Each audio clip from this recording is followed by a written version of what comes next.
Truck आणि दोन auto रिक्षामध्ये अपघात झाला. अपघातग्रस्त ट्रकमध्ये रेल्वे ट्रॅकवर अंथरण्यासाठी लागणारे लोखंडी रॉड होते. ऑटो रिक्षाला ओव्हरटेक करण्याच्या नादात हा भीषण अपघात झाला.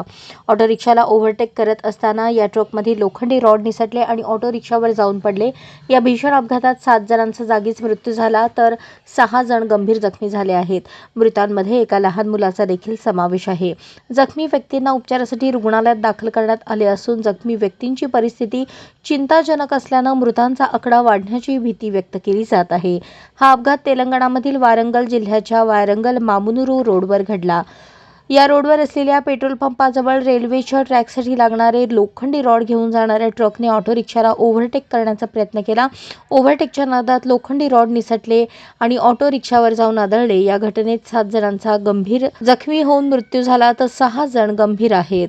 जखमी व्यक्तींना रुग्णालयात दाखल करण्यात आले असून जखमींची प्रकृती चिंताजनक आहे. त्यामुळे मृतांचा आकडा वाढण्याची शक्यता व्यक्त केली जात आहे.